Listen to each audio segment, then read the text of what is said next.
बाबा जी प्रणाम। पुष्प सानंद। बाबा जी प्रणाम। आपको आप कहते हैं जिस वस्तु या स्थिति को बिना देखे कमेंट नहीं करना चाहिए। हमारे इतिहासकारों ने बिना देखे कुछ का कुछ लिख दिया। आप कहते हैं मैंने हनुमान जी को अपनी आंखों से देखा। आपकी बात हुई, आपको उन्होंने आलू के परांठे खिलाए। हम कैसे मान लें कि आप सच बोल रहे हैं? 1200 वर्ष की गुलामी में आप भी तो थे। क्या यह असर आप पे नहीं हुआ? क्या सबूत है कि आप तुलसी की तरह नहीं बोल रहे?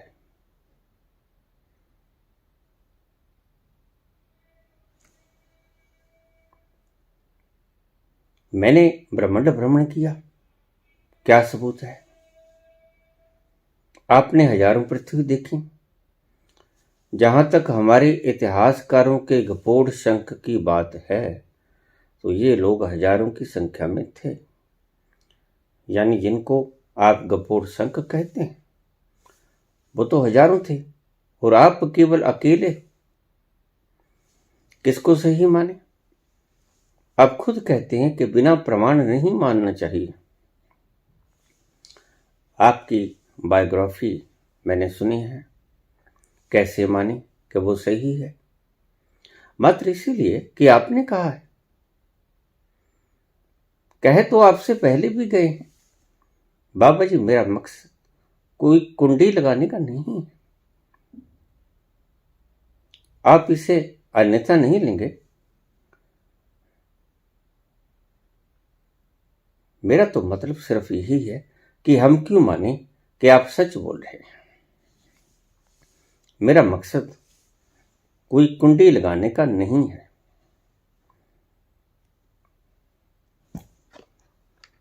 बहुत सुंदर सवाल है। पहली बात, आपको ये देखना चाहिए कि मैं क्यों बोल रहा हूं।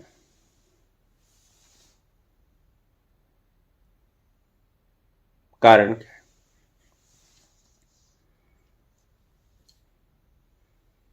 बहुत बचपन से जितनी रामचरितमानस का अध्ययन मैंने किया है, शायद बहुत कम लोगों ने इतना किया होगा।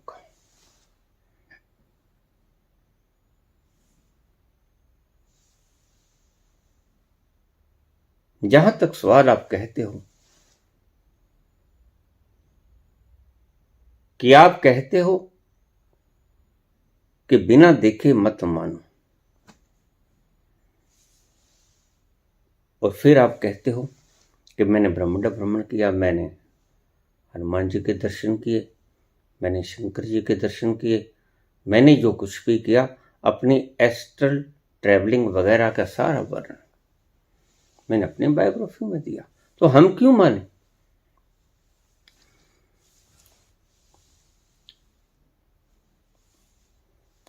आपने प्रश्न में ही जवाब दे दिया।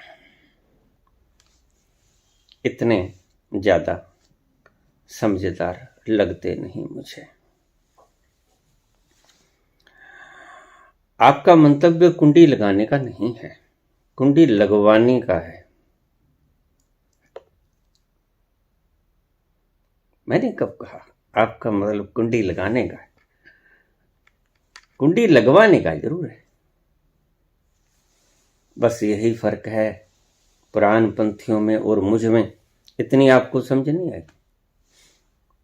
आपके दिमाग ने इतना काम नहीं किया कि पुराण पंथियों ने लिखा,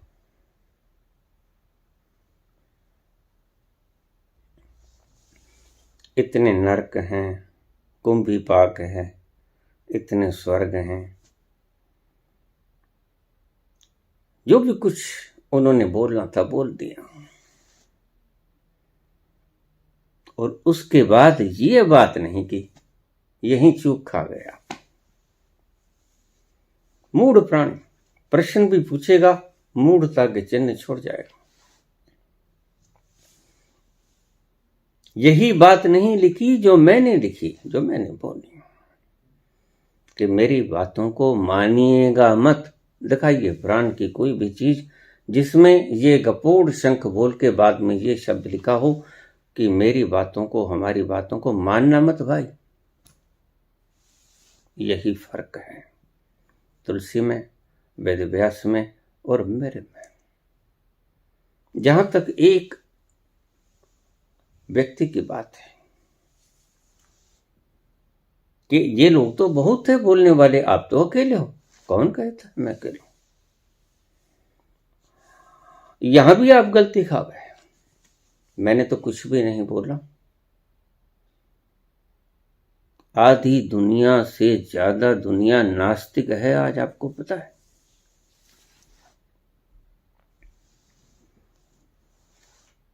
सारी दुनिया में आपने रामचरितमानस के पाठ होते देखे? कहां देखे? कोई मूड यहीं से गया होगा। सारी दुनिया में आपने भागवत सप्ताह के पाठ होते देखे? तो फिर होते देखे तो कोई मूड यहीं से गया होगा।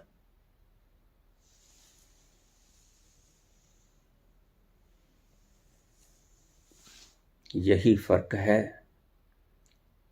शास्त्रों की गपोड़ शंखों में और जो मेरी बात आप कहते हैं कि हम क्यों माने, ये भी गपोड़ शंख हो सकती हैं। बिल्कुल, मैं खुद ही बोल चुका हूं। अब कोई कोर कसर बाकी रह गई है। बोलता बाद में हूं, कहता पहले हूं, और बार बार कहता हूं, और हर बार कहता हूं मेरी बातों को मान मत लेना। इन्होंने कब कहा? कौन से ग्रंथ के कौन से पन्ने पे, कौन से पुराण के कौन से पन्ने पे, कौन सी भागवत सप्ताह के कौन से पन्ने पे ये बात दर्ज है कि हमारी बातों को मान मत लेना? ये झूठ भी हो सकती है। हमारे कहने का मतलब ये है, मेरे कहने का मतलब ये है, ये झूठ भी हो सकती हैं। हो सकती है नहीं, ये झूठ हैं आपके लिए। अगर आप मानोगे तो वो झूठ मानोगे, क्योंकि वो आपका खुद का दर्शन नहीं, मेरे लिए सत्य है। इसलिए मैंने देखा, मानने का कोई सवाल नहीं। और मैंने तो अपना अनुभव ही बताया, इसमें आपको आपत्ति क्या है? मैंने कब किसी का कटाक्ष किया? कोई वेद व्यास का, कोई तुलसीदास का मेरे साथ कोर्ट केस चल रहा है क्या? कोई शत्रुता प्रतिद्वंदिता है क्या? किस तरह की कोई फसाद दंगा है क्या? कोई जमीन वगैरह बांटनी है हमने? तुलसीदास गए, वेद व्यास भी गए। आप मानते रहो कि वो हैं, आपके मानने पर कोई प्रतिबंध नहीं, लेकिन साथ में याद रखना मेरे बोलने पर भी कोई प्रतिबंध नहीं। मैं कहता हूं कि वो गए, वो अमर नहीं है। और आपके शास्त्र मानते हैं कि ये 8 अमर हैं।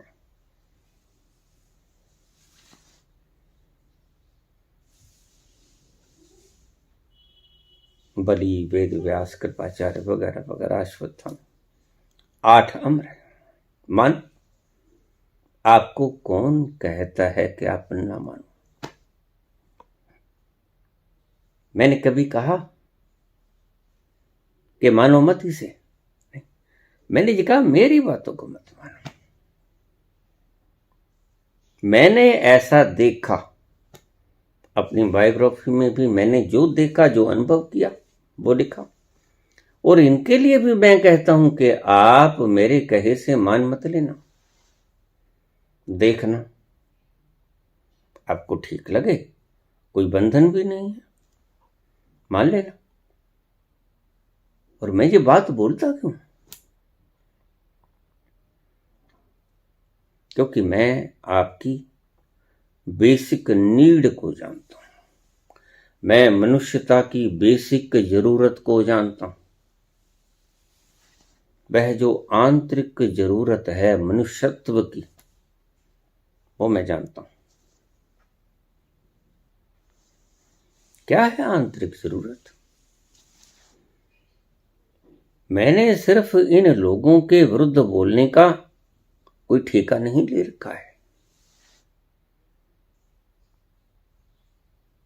मैं चाहता कुछ और हूं।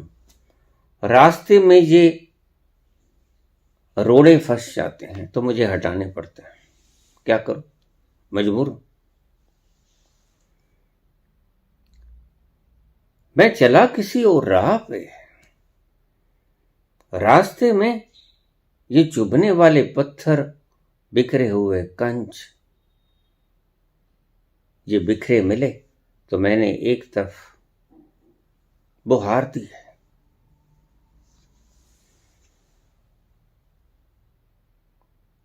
और मेरी कोई निजी दुश्मनी नहीं है। बताओ कब कौन सी सदी में हुआ है, और मैं आज इनके विरुद्ध बोल रहा हूं। और देखिए बड़े मजे की बात, अगर मैं विरुद्ध बोल रहा हूं, मैं अगर इनके विरुद्ध होता, मैं इनकी चौपाइयों को अक्सर ही गाया करता हूं। शायद आप इस चैनल पर नए आए हो, और नए आए आए व्यक्ति ऐसे ऐसे कमेंट अक्सर ही कर देते हैं। उनका कसूर नहीं। वो देखते नहीं कि 1000 के करीब वीडियोस पहले बोली जा चुकी हैं। उनमें नहीं देखा कि क्या बोला। अगर देखा तो आप समझे नहीं कि मैं क्या बोला।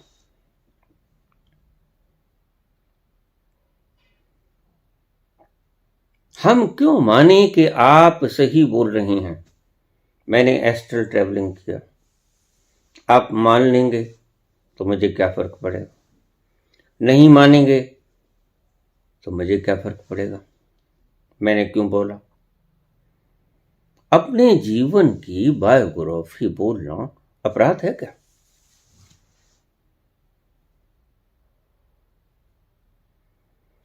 मेरे जीवन की घटना कैसे घटी,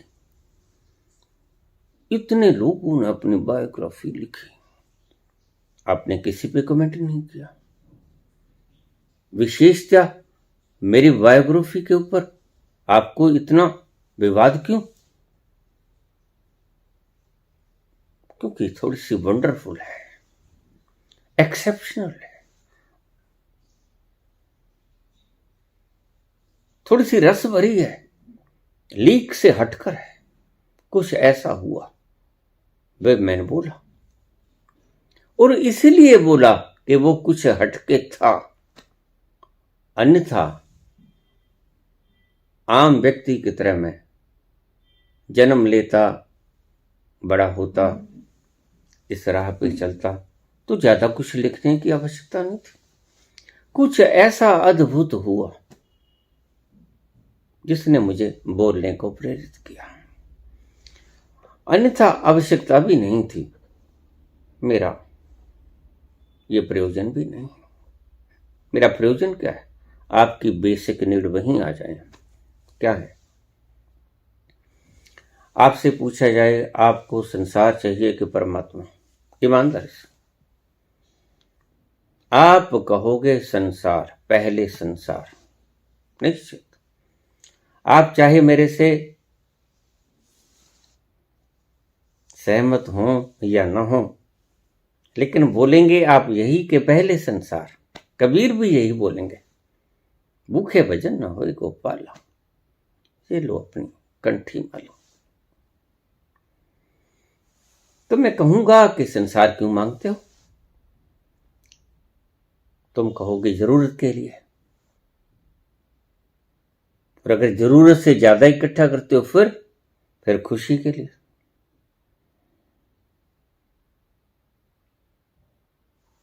जाने आप खुशी के लिए संसार को मांगते हो, और परमात्मा से क्या मिलता है? मैं आपसे पूछूं कि परमात्मा की तलाश क्यों कर रहे हो, आप फिर वहीं आ जाओगे जहां हम ठहरे थे। संसार क्यों चाहिए? खुशी के लिए। और परमात्मा क्यों चाहिए? खुशी के लिए। और क्योंकि हम जानते हैं कि जिस खुशी की तलाश में आप हो वो संसार में है तो, लेकिन अंश मात्र। और जो परमात्मा में खुशी है वो अखंड है, टूटती नहीं, कभी खंडित नहीं होती। उसकी धारा कभी टूटती नहीं, कभी घटती नहीं। संसार की धाराएं जब तक भोगोगे सुख मिलता रहेगा, जब भोगना बंद कर दिया सुख मिलना बंद हो गया, और जब भोगने वाला शरीर न रहा तो सुख खत्म हो गया। सुख की अखंड धारा संसार में मिलती नहीं, और प्रत्येक प्राणी की आंतरिक इच्छा है सुख, असीम सुख, अखंड सुख।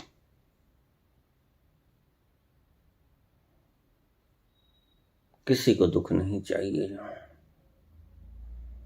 प्रत्येक व्यक्ति सुखी होना चाहता है। तलाशे चाहे कुछ भी, उस तलाश के भीतर जो छुपा होता है वो होता है सुख। सुख की तलाश, किसी पदार्थ की तलाश, किसी भी वस्तु की तलाश, जब आप उसके भीतर जाओगे तो आप पाओगे ये तलाश खुशी की तलाश थी, आनंद की तलाश थी, मस्ती की तलाश। आपकी सब तलाशें सुख की तलाश। प्रश्न ठीक किया, लेकिन प्रश्न ठीक नहीं किया, क्योंकि इतनी जल्दबाजी में प्रश्न कर देते हो तुम लोग कि क्या बोला गया अतीत में वो आप जानते भी नहीं। और आपने तो अपने ही प्रश्न में अपने ही प्रश्न का जवाब दे दिया। बाबा,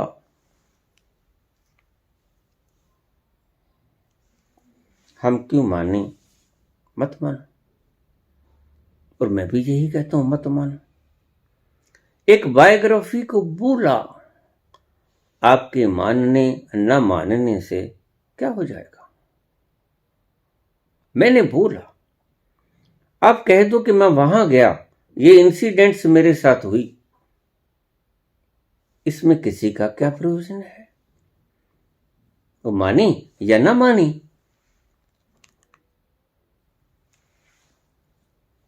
और वो तो हजारों थे और आप तो अकेले हो।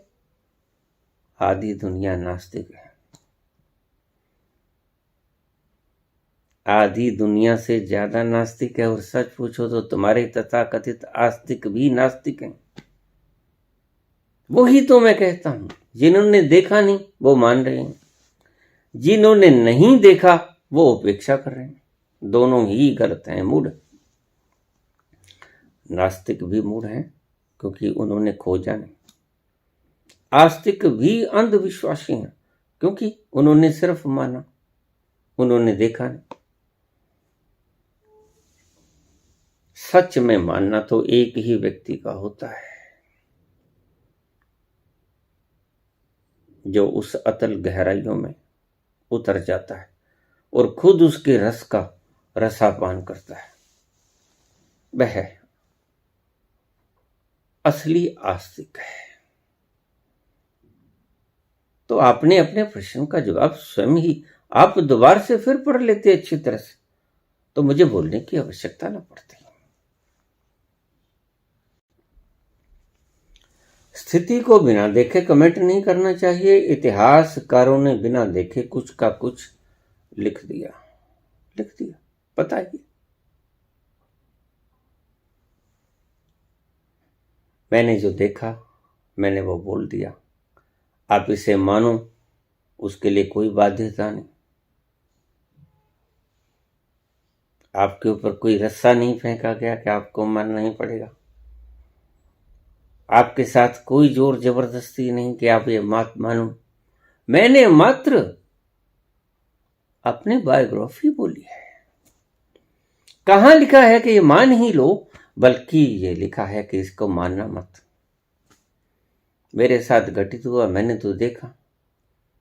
मैं तो इनकार कर भी नहीं सकता चाहते हुए भी। लेकिन आप इसे मान मत लेना, आप सिर्फ सुन लेना। अच्छा लगे, प्रेरणादायक लगे तो ठीक, नहीं लगे तो भी ठीक। उससे किसी का कुछ बिगड़ने नहीं वाला, तुम्हारा भी कुछ बिगड़ने वाला नहीं है, तुम्हारा कुछ संवरने वाला भी नहीं है। इसका किसी को कोई प्रयोजन नहीं है। यह मात्र एक बायोग्राफी है।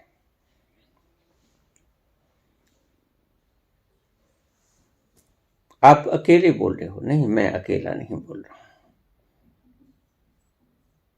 बहुत लोग, बहुत नास्तिक लोग आपने देखा नहीं। पेरियार जानते हो? पेरियार पढ़ो फिर उनको। नहीं सुना तो तमिलनाडु के पेरियार, उनको पढ़ो।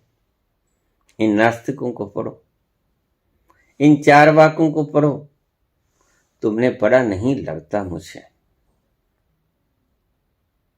इसलिए ऐसे ऐसे सवाल पूछते हो जिनका कोई अर्थ बनता ही नहीं, निरर्थक। जिन बातों में मैंने खुद ही बातों का जवाब दे रखा है, वो या प्रश्नों की तरह मेरे सामने परोसती है।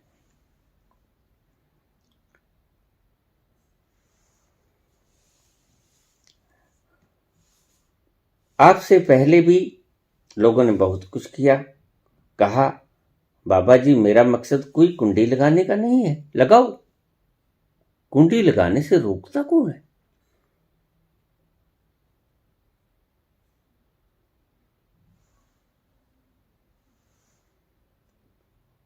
और याद रखना, कुंडी लगवाने के लिए भी तैयार रहना होगा। फिर ऐसे ऐसी बातों के जवाब सुनने के लिए तैयार करना पड़ेगा अपने आप को।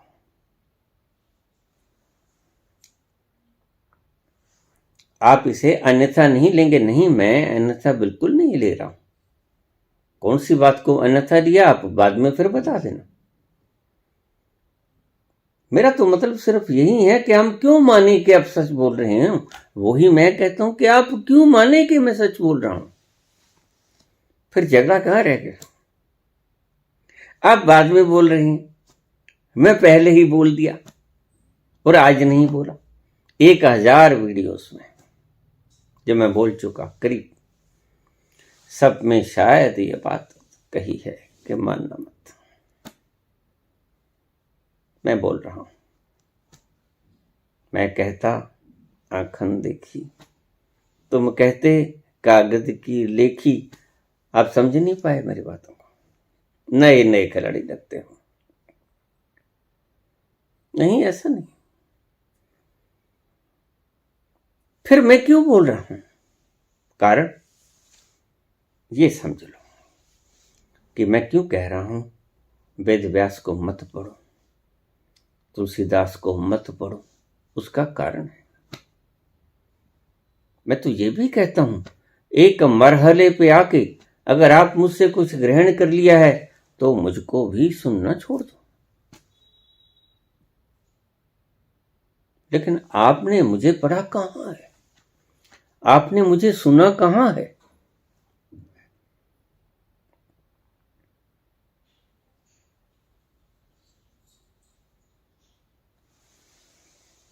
मैं कहता हूं कि जो वक्त 24 घंटों का आप अखंड पाठ करते हो रामचरितमानस का, वो 24 घंटे आप बकवास करने में गुजार देते हो। ऐसी ऐसी क्षुद्र बातों को दिमाग में बसाए रखते हो। उन 24 घंटों का सदुपयोग नहीं हो सकता। ऐसे तो तुमसे कहो तो तुम कहते हो बाबा वक्त नहीं है, फुर्सत के लम्हे नहीं। मैं तुमसे कहता हूं कि अगर आनंद चाहिए, मस्ती चाहिए, प्रेम चाहिए, सुख चाहिए, परम सुख चाहिए, तो फुर्सत के लम्हे पैदा करो।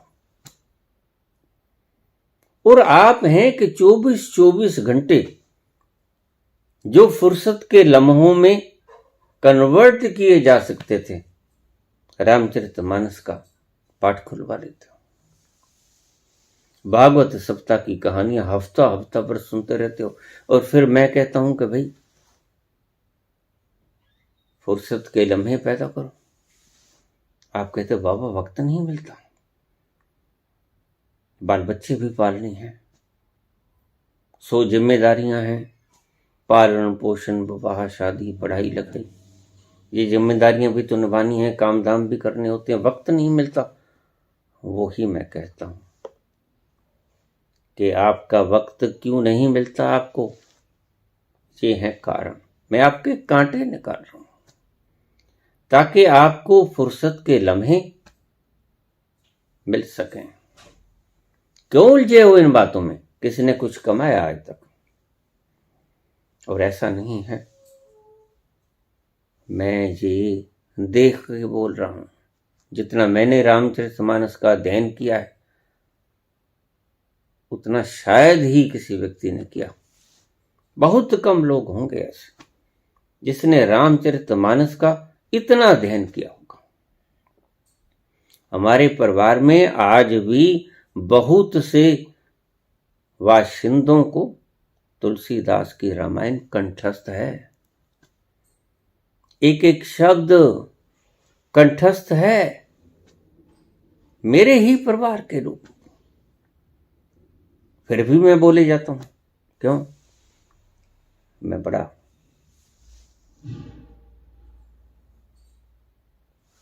इन बातों की अनुभवों से त्रस्त मैं बोल रहा हूं।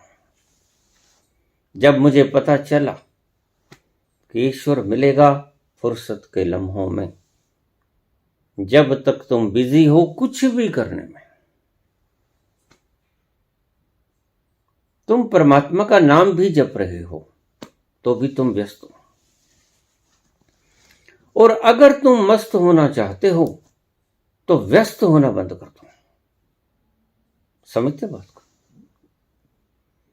ये मैंने आपको एक फॉर्मूला दिया, आपने शायद मेरी पिछली वीडियो सुनी नहीं होगी। बस एक वीडियो को सुनकर उस पर कमेंट करना शोभनीय कर्तव्य कर्म नहीं होता। आप सुनो तो मैं कहता हूं परमात्मा जब भी मिलेगा आपके द्वार पे आता तो बहुत है, सदा से आता है, दरवाजे खटखटाता है, और आप मारे मारे फिरते हो। इन क्षणिक आनंदों के लिए आप कुर्बान हो जाते हो।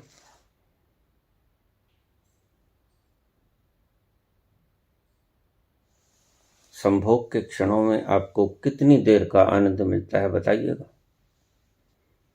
आप कहोगे कुछ पलों का, और आपको पता है इन कुछ पलों के आनंद के लिए बलात्कार करने वाले फांसी चढ़ा दिए गए। अब नाम में क्या लूं? 4 बच्चे फांसी चढ़ा दिए गए जिनको क्षणिक आनंद का लालसा था। मैं ऐसे ही नहीं बोलता हूं, मेरा हृदय रोता है, मेरा हृदय रोता है। मैं भावनावश नहीं बोलता हूं,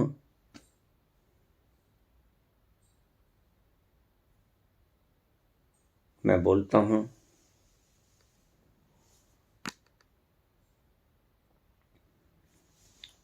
करुणावश। आपकी ये दुर्दशा देखकर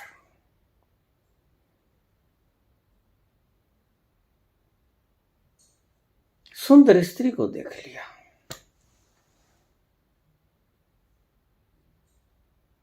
उससे बलात्कार कर लिया, पकड़े गए, केस चला। पकड़े जाने के डर से आपने उसकी हत्या कर दी। एक अपराध दूसरे अपराध को जन्म देता है, और पहला अपराध अपराध नहीं है। बड़े चकित हो गए इस बात से। बलात्कार अपराध है, संभोग अपराध नहीं है।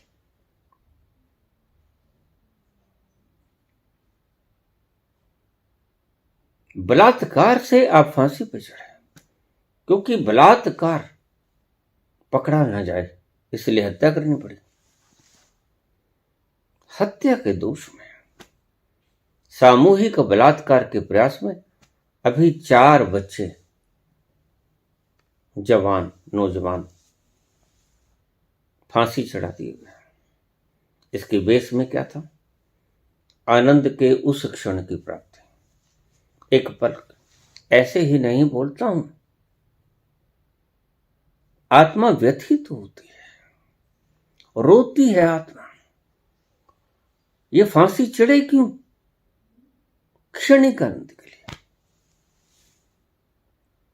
तो क्या मैं बोलना छोड़ दूं? जब मैं जानता हूं कि जिस क्षणिक आनंद के लिए आप फांसी पे चढ़ने को तैयार हो जाते हो, अरे मूर्खो, वो अखंड आनंद आपके भीतर है। बोलना छोड़ दूं? यही तो बोला आपके उपनिषदों में। तुलसीदास की रामायण को छोड़िए, वेद व्यास के गपोड़ शंकों को छोड़िए, आपके उपनिषदों में आइए। 1200 वर्ष की गुलामी में वेद भी विकृत कर दिए गए, गुलाम थे, कुछ नहीं कर सकते थे। हम खुद को ही ना बचा सके, अपने शास्त्रों को कैसे बचाएंगे? नालंदा विश्वविद्यालय जला दिया गया।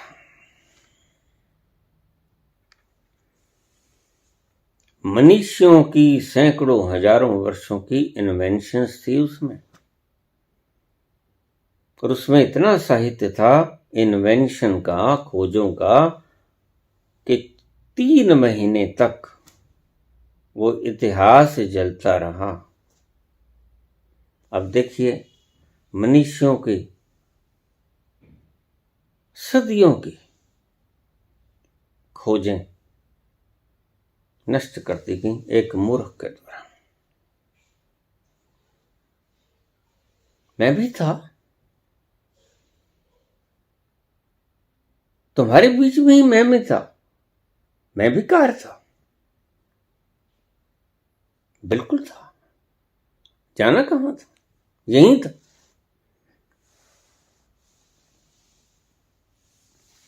सिर्फ आपको ही दोषी नहीं ठहराता हूं, सिर्फ दूसरों को ही दोषी नहीं ठहराता हूं, मैं दोषी किसे ठहराता हूं? डिक्टेटरशिप को अपनाने की वृत्ति दोषी है। इसलिए मैं कहता हूं, लड़ पड़ो। अगर कोई व्यक्ति तानाशाह होने की राह पे चल पड़ा है तो उसको तानाशाह की मार्ग के ऊपर जाता देखकर उसके कॉलर पकड़ो, नीचे पटक दो उसे। अभी बाद में तो वो नहीं पटका जाएगा। मैं विरुद्ध हूं तो तानाशाही के विरुद्ध हूं। ये जो अपनी मूढ़ताएं, अपना नजला तुम पे फेंकना चाहते हैं, इनसे बचो। ये जो नफरत की आग फैला रहे हैं, इनसे बचो। बहुत हो गया, बीती दाही बसार दे आगे की सुधले, और हमेशा ही वही कौमें तरक्की किया करती हैं। जैसे भगवान कृष्ण ने कहा, शांति के बिना समृद्धि नहीं आती। और अगर कोई हमारा मुखिया किसी भी जाति संप्रदाय का हो, किसी भी राजनीतिक दल का हो, दंगा फसाद कराए, ईर्ष्या द्वेष फैलाए, मनों में जहर बांटे, तो उसका विरोध करो। क्यों? क्योंकि वो आपको गुलाम बनाने के रास्ते पे चला है। जिसने आपकी आजादी छीन ली, बस वो ही तानाशाह है। वो आजादी चाहे किसी भी तरह की हो, शारीरिक हो, मानसिक हो, आध्यात्मिक हो।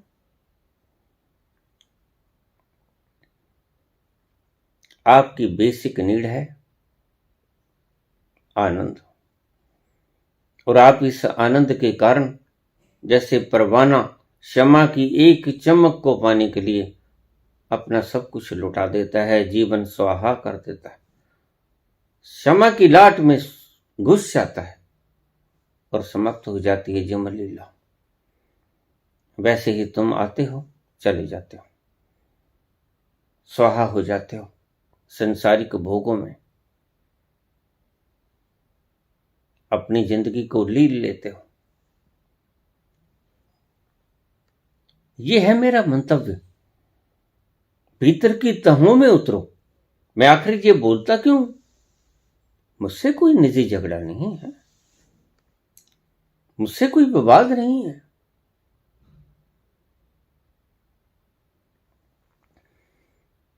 लेकिन विवाद इसलिए है कि आपकी भीतर की फंडामेंटल बेसिक नेसेसिटीज को आई नो वेरी वेल, बहुत अच्छी तरह से मैं जानता हूं।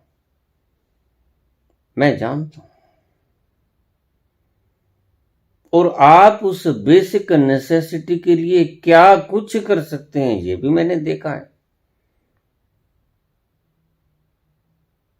तो हृदय रोता है, मन बेचैन होता है, द्रवित होता है। तो फिर उस राह पे चलता हूं, कैसे इन पखंडियों के चंगुल में से आपको निकालूं। और अगर आप इनके जाल में से नहीं निकलना चाहते तो मेरे पास भला क्या शक्ति है जो आपको जबरदस्ती खींच के मैं इन पाखंडियों के चंगुल से आपको निकालूं? नहीं निकाल सकता। ये तो आप ही समझोगे तो समझोगे, मेरे कहने से तो तुम समझोगे नहीं। तुम ही समझोगे तो ही समझोगे। तुम्हें ही किसी दिन इनकी व्यर्थता समझ में आ गई, जैसे बुद्ध को एक दिन सिंहासन व्यर्थ लगा, महावीर को एक दिन सिंहासन व्यर्थ लगा, भर्तृहरि को एक दिन सिंहासन व्यर्थ लगा, छोड़ दिया। ऐसे ही कब वो भाग्यशाली लम्हा आ जाए कि तुम्हारे भीतर वैराग्य की भावना फूट पड़े और तुम आंतरिक उस जरूरत को पूरा करने में निकल पड़ो। मात्र एक छोटा सा प्रयास है, छोटी सी चिंगारी से दीपक जलाने की चेष्टा पर है। नहीं जले तो कोई बात नहीं, मैं फिर से कोशिश करूंगा। आप फिर से जलने की चेष्टा मत करना, मैं फिर से जलाने की चेष्टा करूंगा। आप अपने काम में दृढ़ रहना, मैं अपना काम में दृढ़ रहूंगा। आपको मानने की इसलिए मैं बाजिद नहीं होता कि आप मानिए मत, क्योंकि मानना तो आपने बहुत कर लिया। मानने के कारण ही आप इस निकृष्टतम तल पर आज आए हो। ये निकृष्टतम तल कभी खोजा भी नहीं गया था, सोचा भी नहीं गया था। इतनी नीचता के तल पर आप आ जाओगे कि क्षणिक सुख के लिए आप गले में फांसी डाल लोगे। अरे बलिदान किया होता भगत सिंह की तरह, राजगुरु सुखदेव की तरह, फांसी का फंदा चूमा होता तो कोई प्रयोजन तो था। स्वतंत्र होना था, तानाशाही से मुक्त होना था। उनका लक्ष्य बिल्कुल साफ था। हमें तानाशाही नहीं चाहिए, हम बलिदान दे देंगे। हम जानते हैं हम नहीं बचेंगे, लेकिन हमारी पुश्त है वो बचेंगे, आजादी में सांस ले सकेंगे। यही मैं चाहता हूं। एक बंद कमरे में 10 वर्ष से एक स्थान में बैठा आपको बता रहा हूं। उद्देश्यहीनता आपके लिए बन जाए तो भी ठीक है, उद्देश्य पूर्णता आपके लिए बन जाए तो भी ठीक है। मैं इसमें कोई फिक्र नहीं करता। मैं मात्र आपको आपकी बेसिक जरूरत समझाने के लिए लम्हे पैदा करने चला हूं। कैसे आप व्यर्थ की मूढ़ताओं से मुक्त होकर फुर्सत के क्षण पैदा कर लो, क्योंकि मैं जानता हूं जब भी वो आता है नॉन बिजीनेस अवस्था में आता है और आप सदा ही बिजी रहते हो। मैंने बहुत बार कहा, वो रोज आपका दरवाजा खटखटाता है, लेकिन वो देखता है कि आप तो व्यस्त हो। आप कारोबार करने में व्यस्त हो, बही खाते में व्यस्त हो, दुकानदारी चलाने में व्यस्त हो, आप कारखानों में व्यस्त हो, आप इधर उधर की बातों की फिक्र में व्यस्त हो, और कभी कभी तो आप राम राम में व्यस्त हो, कभी तो आप राधे राधे में व्यस्त हो, लेकिन व्यस्त हो। और इस सूत्र को आप गांठ बांध लेना, जो व्यस्त है वो मस्त नहीं हो सकता, और जो मस्त है वो व्यस्त नहीं होता। वह तो बेपरवाही में खोया रहता है, उस मस्ती का आनंद स्वाद चखता ही रहता है। वो मस्ती ही इतनी प्यारी है, वो ऐसी लगन है, महलों को त्याग देती है मीरा इस मस्ती के कारण। इस मस्ती के कारण एक स्त्री महलों की रानी अपने सभी सुविधाजनक महलों का त्याग करके सड़कों पर नंगे पांव निकल जाते। ऐसी लागी लगन मीरा हो गई मगन, वो तो गली गली हरि गुण गाने लगी। ऐसी लागी लगन मीरा हो गई मगन, वो तो गली गली हरि गुण गाने लगी। महलों में पली बन के जोगन चली, महलों में पली बन के जोगन चली। मीरा रानी दीवानी कहाने लगी। ऐसी लागी लगन मीरा हो गई मगन। मैं चाहता हूं कि ऐसा स्वाद, ऐसी लगनता की बहार आप भी मान सको, आपके भीतर भी ये लहर, ये तरंग उठ जाए, ये लगन आपको भी लग जाए।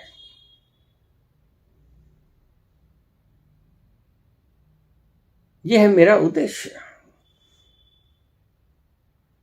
ऐसा ही मैंने खोजा है। और अगर आपने कुछ अन्य खोजा है तो आप स्वतंत्र हो, कौन रोकता है? आपको कहीं और जाके मगनता और लीनता मिलती है तो कौन रोकता है आपको? किसी ने नहीं रोका, मैं तो आपको जानता भी नहीं। आपने शायद मेरे शरीर की आकृति तो देखी होगी, लेकिन मैं तो आपको जानता नहीं, कहां से हो, कैसे हो, किस उम्र के हो, कुछ नहीं पता। मेरा एक ही लक्ष्य है, और एक ही लक्ष्य है इसीलिए कि तुम्हारी जरूरत और डिमांड एक ही है, सभी की, कोई भी हो, गरीब हो, अमीर हो, शासक हो, प्रजा हो, रोगी हो, स्वस्थ हो,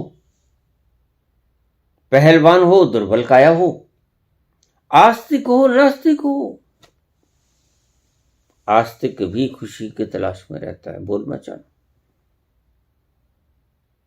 नास्तिक भी खुशी की तलाश में रहता है, आस्तिक भी खुशी की तलाश में रहता है। दोनों खुशी की तलाश में रहते हैं, यद्यपि रास्ते अलग अलग चुन लेते हैं। बुद्धि जैसा आपको प्रेस्क्राइब करती है, आप वही रास्ता चुन लेते हो। बुद्धि कहती नहीं इधर मिलेगा, ये धन का रास्ता आनंद देने वाला है। बुद्धि कहती नहीं इधर मिलेगा, ये पदवी का रास्ता आनंद देने वाला है। कोई कहता नहीं इधर मिलेगा, स्त्री पुरुष में मिलेगा, ये भोग का रास्ता आनंद देने वाला है। बुद्धि अलग अलग मार्गों का सुझाव देती है और आप उसकी प्रेस्क्रिप्शन के ऊपर चल पड़ते हैं। रास्ते अलग हो सकते हैं, खोज एक ही चीज की है। और किस चीज की खोज है? आनंद की। उसे स्वाद की इंद्रियों द्वारा स्वाद के रूप में भोगो, रसो वैसा। उसे सुंदर चीजों के देखने के कारण आंखों से निहारो, संगीत सुनने के लिए कानों से सुनो उसे।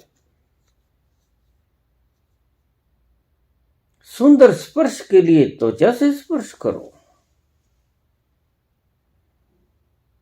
सुगंधित उपवन में जाकर नासिका बूटे भर लो, लेकिन उसके मूल में आपको एक ही तत्व मिलेगा। क्या? खुशी। आप ये सब कुछ करते हैं खुशी के लिए करते हैं। द्रव्य भी चाहते हो तो खुशी के लिए चाहते हो, संसार भी चाहते हो तो खुशी के लिए चाहते हो। आपको वेश में कभी जाना आपका हुआ नहीं, आप भीतर उतरे नहीं, ताकि आपको पता चल जाए कि वास्तव में दरअसल तलाश है किसकी। दरअसल तुम खोज किसको रहे हो, ये तुम्हें पता नहीं चलता। और संत पुरुष तुम्हें समझाते हैं कि जिसको आप ढूंढ रहे हो, मृग जिसे ढूंढ रहा है वनों में नहीं मिलेगा भाई, घर में भी नहीं मिलेगा, वन में भी नहीं मिलेगा, कहां मिलेगा? अपने भीतर ही मिलेगा। घट घट के अंतर की जानत, घट घट के अंतर की जानत, भले बुरे की पीर पहचानत, भले बुरे की पीर पहचानत। वो घट घट के अंतर की जानत, भले बुरे की पीर पहचानत। आपके भीतर ही निवास है। भीतर निवास हुआ हुआ वह तुम्हारे घट घट के अंतर की जानता है, सभी के भीतर है। लेकिन हमारे पाखंडियों ने कहा कि ब्राह्मण के भीतर है, तो मैंने क्या गलती कर दी? हमारे पाखंडियों ने कहा कि ब्राह्मण को दान दो, मैं कहता हूं भूखे को दान दो। क्या गलती करते हो? जरूरत भूखे को या ब्राह्मण को? ब्राह्मण तो पेट फुलाए बैठा है, पहले से ही पेट भरा पड़ा है, और भूखा आपसे गुहार रहता है, रोटी दे दो। भूखा किसका हक बनता है? जो भूखा है उसका। फिर अगर तुम्हारे शास्त्रों को मैं कह दूं कि ये गलत, ये मूढ़ व्यक्तियों ने लिखे हैं, ये लालची व्यक्तियों ने लिखे हैं, इसमें दोष भी क्या है?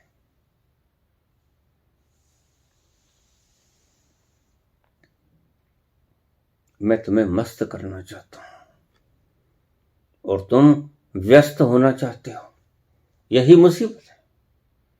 मैं तुम्हें तुम्हारे दागों को कोट तोड़ देना चाहता हूं ताकि तुम मुक्त हो जाओ, तुम्हारी पतंग उन्मुक्त आकाश में उड़ सके। उन्मुक्त, बिना रिमोट कंट्रोल के,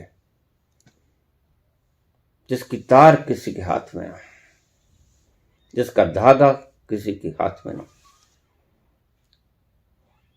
तुम उन्मुक्त भाव से उड़ सको, तुम्हारे पर लग जाएं, तुम्हारे पंख लग जाएं।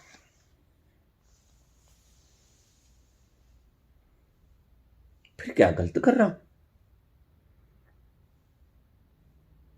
अगर तुम्हारा समय व्यर्थ की बातों में तुम बिता रहे हो और आनंद को पाने के लिए जिसकी आपको चाहत है फंडामेंटली, वो चाहत तो आपके भीतर रहेगी और वो मिलेगी फुर्सत के क्षणों में। और आप कहते हो कि बाबा फुर्सत है नहीं, क्या करें?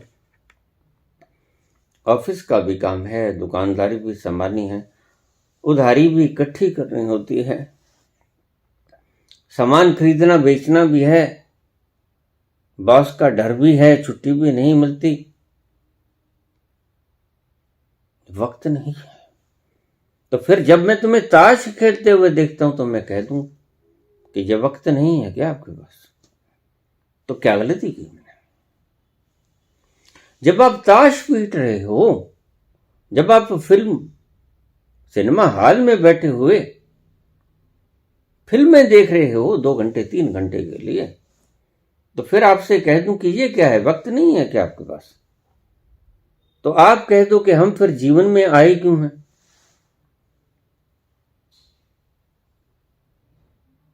स्वाद ही न चखें, मन का मनोरंजन ही ना करें तो फिर आए क्यों हैं? बस यही मैं कहता हूं कि मनोरंजन, मन का मनोरंजन जिस सुख से होता है वो आपके भीतर है। इस ताश से नहीं मिलेगा, मिलेगा क्षणिक, मिलेगा, क्षणिक लेते रहो, कोई बात नहीं। लेकिन हर्ज भी क्या है? अगर मैं आपको अखंड सुख का साधन स्रोत बता दूं तो हर्ज भी क्या है? तो फिर मैं कुछ गलत बोलूंगा? अगर मैं कह दूं क्यों समय बर्बाद किया, ऐसे तो तुम कहते हो कि हमें समय नहीं है, और फिर ये अखंड पाठ खोलने का समय तुम्हारे पास कैसे आ गया 24 घंटों का? तुम नाराज हो जाते हो। मैंने बोला क्या वो तुम सुनते ही नहीं। मैं कहता हूं जब तक तुम व्यस्त हो, इसको आप गोल्डन शब्दों में लिख लो अपनी दीवारों पर, तब तक मस्त नहीं हो सकते, यानी तब तक तुम लीन नहीं हो सकते, तब तक लगन नहीं लगेगी तुम्हें जो मीरा को लग गई। मीरा को ताश खेलते देखा तुमने? कबीर को तुमने कभी ताश खेलते देखा? नानक को तुमने किसी सिनेमा गृह में बड़े देखा?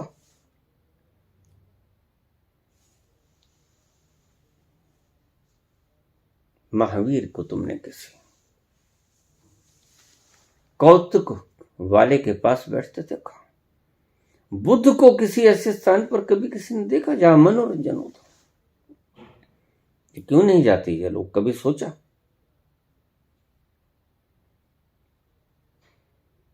मनोरंजन में, फिल्मों में, ताश में, जो भी आप कर्म करते हो, जिसे आप खेल कहते हो, कौतुक कहते हो, मनोरंजन कहते हो, मन परछावा कहते हो, वो उन्होंने अपने ही भीतर से पा लिया है और उसका अनंत अनंत कोटि गुना उन्होंने अपने ही भीतर से पा लिया, तो बाहर जाने की आवश्यकता क्या? मुझसे लोग पूछ लेते हैं बाबा बाहर क्यों नहीं जाते? और हमने सोचा था 10 दिन 5 दिन 20 दिन बाहर आ जाएंगे, बौखलाने लगेंगे, भागना शुरू कर देंगे बाहर। लेकिन अब तो साल बीत गया, 2 बीत गए, अब 10 बीते जा रहे हैं। आपका मन नहीं करता बाहर जाने का? मैंने कहा मन है ही, मन डूब गया, मन लीन हो गया। सुरत कलारी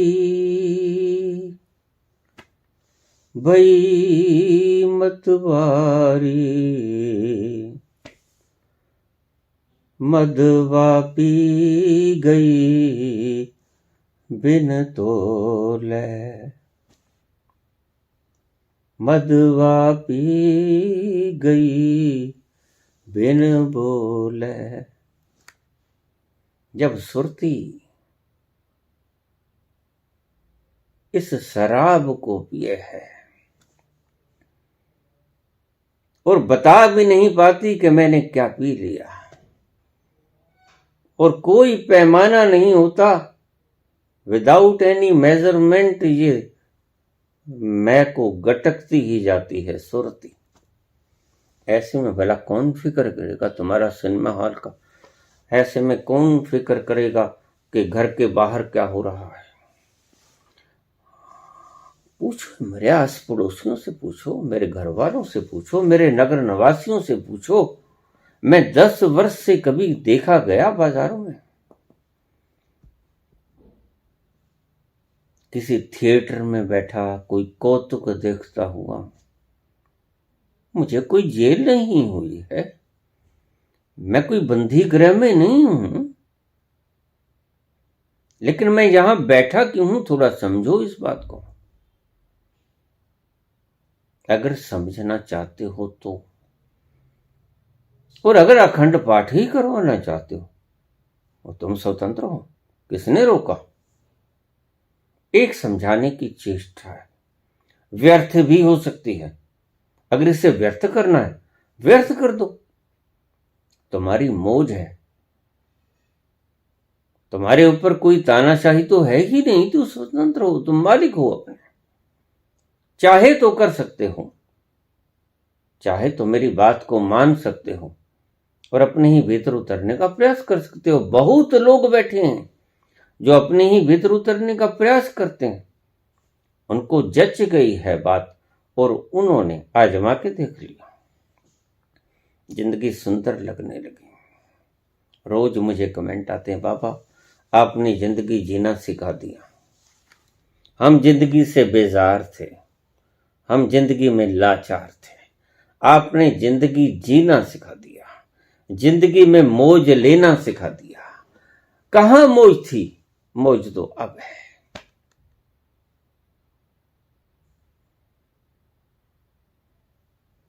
नहीं, मैं नहीं कहता तुम मानो बात को, मैं नहीं कहता तुम बात को मानो, लेकिन मुझे बताने से भी मत रोको कृपया। करबद्ध प्रार्थना, आपके हृदय में नहीं उतरी तो सुन लो, सुनकर शांत हो जाओ।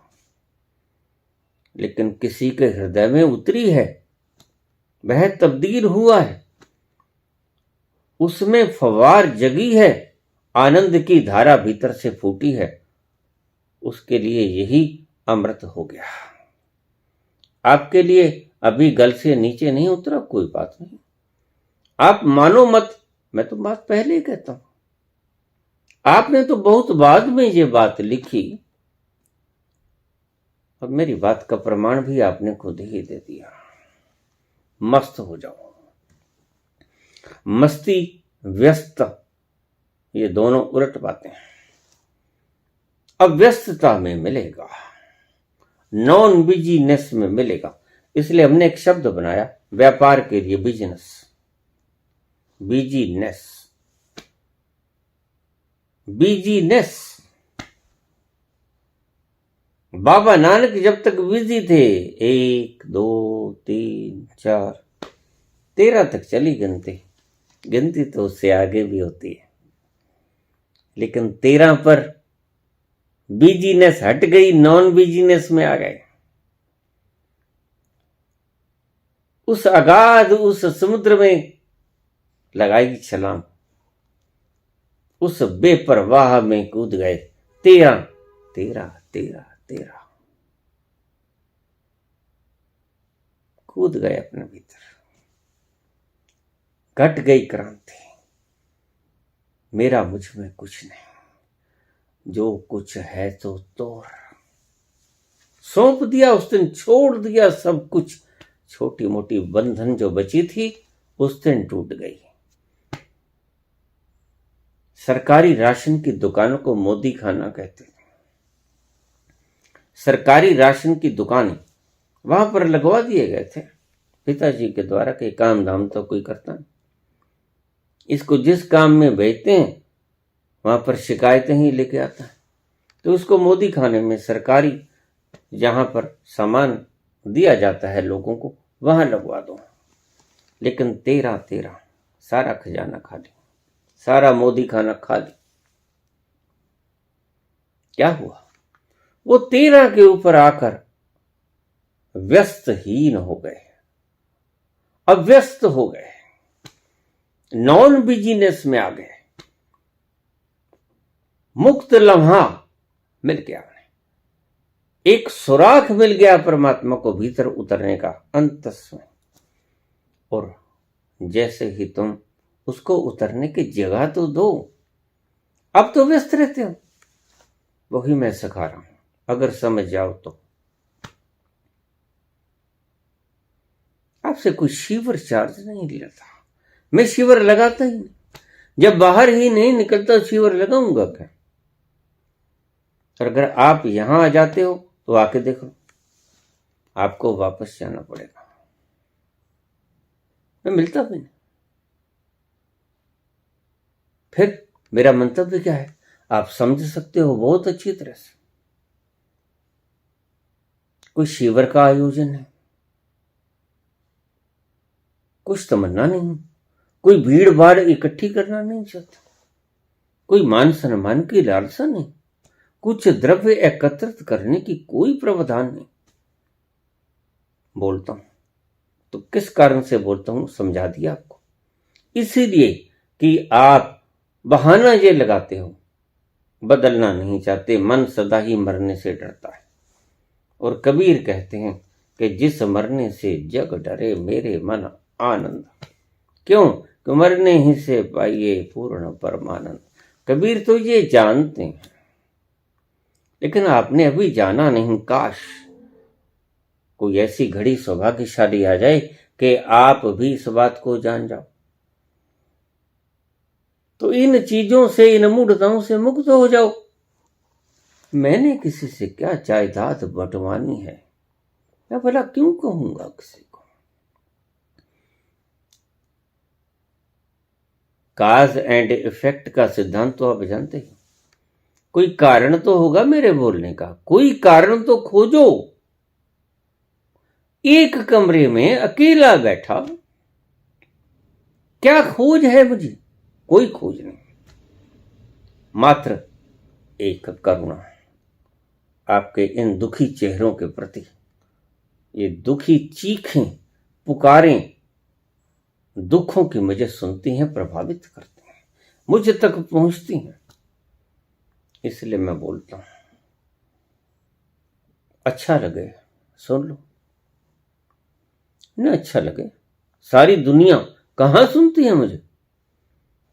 बड़ी इनती गिनती चुनती के लोग मुझे सुनते हैं।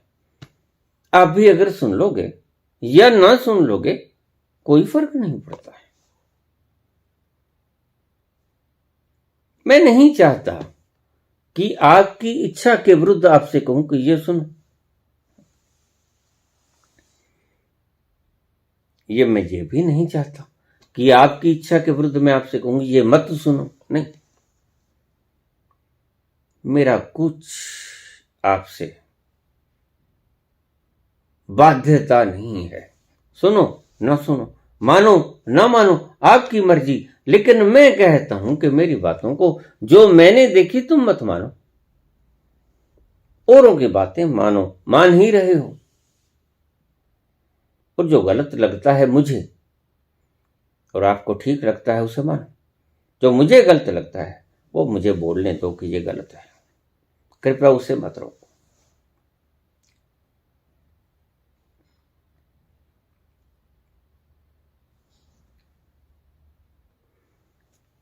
लेकिन आपका मन बड़ा अजीब है, आपका मन मरने से डरता है। आपका मन उस आनंद की तलाश भी चाहता है, और वो आनंद मन की कुर्बानी की कीमत पर मिला करता है। राजा प्रजा जही रुचे शीस दे ले जाए। राजा हो प्रजा हो कोई भी हो, लेकिन वो प्रेम फर्क नहीं पड़ता, उसको शीश चाहिए, तुम्हारा अहंकार चाहिए दाम। लेकिन मन चाहता है वो आनंद, और खुद मिटना भी नहीं चाहता। और ये मस्ती की बातें सुनकर धीरे धीरे धीरे धीरे मस्ती उमड़ती तो है भीतर, लेकिन क्या करे, मन मरना नहीं चाहता। ये बुनियादी इच्छा है उसकी कि मैं मरूं भी ना और आनंद को भी पा जाऊं। नहीं ना, जब तक मैं मन को लीन ना करोगे तब तक लगन नहीं लगेगी।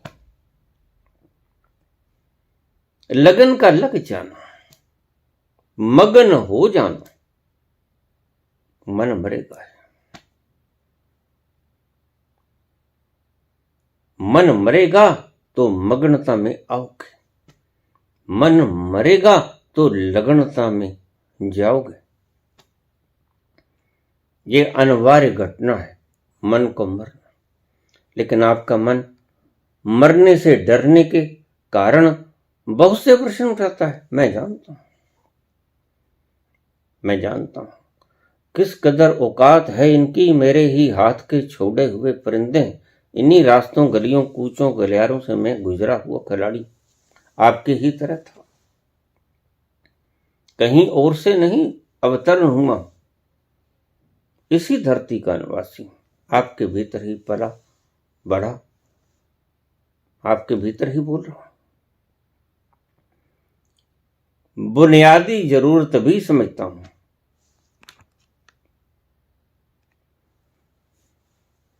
आनंद आपकी बुनियादी जरूरत है। आनंद मिलेगा मन के लीन होने से, और मन लीन होगा भीतर जाने से। इसलिए बाहर के सभी ऑब्जेक्ट मैं छीन लेना चाहता हूं। बाहर के सारे ऑब्जेक्ट छीन लो। ये ताश खेलना, ये सिनेमा हॉल में जाना, ये तफरी मारना, ये हिल स्टेशन की सैर करना, ये स्वादिष्ट पदार्थों को खाना, इनमें ही उलझे रहोगे। अगर चख लिया हो सब संसार तो थोड़ा वापस आ जाओ। बेसिक नीड वहां पूरी होगी जहां से पुकार उठ रही है, जहां से संगीत बज रहा है। आ जाओ, वहां पहुंचना है। वहां आपकी बुनियादी जरूरत पूरी होगी अखंड रूप से। संसार में आपकी बुनियादी जरूरत पूरी तो होगी क्षणिक रूप से। फैसला आपका। जरूरत मैंने बता दी, आपको भी पता है। जरूरत मैंने बता दी, फैसला आपका। संसारिक सुख चाहिए तो व्यस्त रहो। अखंड की मस्ती की धारा चाहिए। आनंद के उस झरने के पास बैठना चाहते हो, शीतलता का आनंद उठाना चाहते हो, तो फिर व्यस्तता को छोड़ो। जैसे ही व्यस्तता छूटी, मस्तता में आ जाओगे, तल्लीन हो जाओगे, मगन हो जाओगे। और इस मगनता को कहते हैं अखंड आनंद। और जिसको ये मगनता लीन लेती है वह धन्य हो जाता है। तुम भी छोड़ो, यही तुमसे आग्रह, क्योंकि मैं जानता हूं तुम्हें जरूरत किस चीज की है। काहे भटके हो, काहे बन जाते हो, किस चीज की तलाश है तुम्हें, क्यों निकलते हो हिमालय में। क्यों इस संसारिक क्षणिक सुखों के लिए दिन भर रात तुम इतना प्रयास करते हो? छोटी सी बात है, मुक्त हो जाओगे, सदा के लिए इनकी जरूरत खत्म। बाहर के सुखों की आवश्यकता खत्म करनी है तो फुर्सत के लम्हे पैदा करो। क्यों पैदा करो? क्योंकि फुर्सत के लम्हों में ही वो विशाल विराट आपके हृदय में उतरेगा। अपनी सारी अखंड आनंद की धारा, मस्ती, सरूर, खुमारी लिए हुए आपके भीतर प्रवेश करेगा, लेकिन दरवाजा तो दो उसे भीतर आने का। कब से पुकार रहा है, दरवाजा खोल दो। दरवाजा खटखटाता है, लेकिन तुम हृदय के दरवाजे खोलता नहीं। तुम कभी कहीं उलझ जाते हो और तुम्हें पता नहीं तुम नहीं उलझते, किसी ने तुम्हें उलझा दिया है। तुम बेस में गए ही नहीं। बहुत पुरानी कहानी है, तुम कहते हो ना, बहुत पुराने हैं ये बोलने वाले। हाँ हाँ, मैं कहता हूं बहुत पुरानी साजिश है। तुम कहते हो बहुत पुराने हैं ये ग्रंथ लिखे हुए। हाँ हाँ, मैं जानता हूं, बहुत पुरानी साजिश है राजनीति और पूंजीपतियों की। आज की नहीं, आज भी कार्यान्वित है और तुम मूड के मूड ही रहते हो। थोड़ा हट जाओ एक तरफ, इस दौड़ से बाहर होके तो देखो। मुझे भी पता है कितनी देर से ये तुम्हें मूड बनाए चले जा रहे हैं, फायदा इनका भी कुछ नहीं होता, क्योंकि ये भी आपको मूड बनाने में आकर व्यस्त तो होते ही हैं। कहां मस्त रह पाते हैं? तुम्हें व्यस्त कैसे करना है? व्यस्त किसी भी ढंग से करें, मारकाट करके, किसी बात में उलझा के, कोई कौतुक दिखा के, तुम्हें व्यस्त कैसे करना है? इनका सारा मंतव्य ऐसा है। और ये राजनीतिज्ञ लोग होते हैं जिनके साथ मिल जाती है पूंजी वाले, पूंजीपति लोग। ये दोनों की शरारत है, बहुत बहुत पुरानी शरारत है। मैं जानता हूं, कमेंट ऐसा भी आया है कि ये तो आदि ग्रंथ हैं, हमारे हृदय में रच चुके हैं। यही तो मुश्किल है। तुम्हारे हृदय में तो रच गए हैं कि स्त्री नरक का द्वार है। तुम्हारे हृदय में तो रचाया है इन्होंने कि शूद्र पैरों से उत्पन्न हुए हैं। तुम्हारे हृदय में ही तो रचाया है इन्होंने कि वैश्य जांघों से पैदा हुए हैं। तुम्हारे हृदय में ही तो रचे हैं ये बातें कि ब्राह्मण मुख से पैदा हुए, क्षत्रिय बाजुओं से पैदा हुए। पुरानी बातें हैं, उतर गई हैं। बार बार रिपीट करोगे तो उतरेंगे ही, और हजारों सालों तक रिपीटिशन हुई है। यही तो दुखद है। पर मैं क्यों कहता हूं कि तुम निर्भाग हो, तुम अभागे हो, जो बार बार हर वक्त पुनरुक्त करते हो इन मूर्तों को। तुम्हें इतनी समझ नहीं आती कि बच्चे तो जहां से पैदा होते हैं जननेंद्रियों से ही पैदा होते हैं। भला जांघों से पैदा हुआ है, कोई पैरों से पैदा हुआ, मुख से पैदा हुआ, कंधों से पैदा हुआ है? कभी कोई किसी ने देखा है? मछलियों से पैदा हुए हैं, और तुम्हारे बहुत से महान पुरुष मछलियों से पैदा हुए।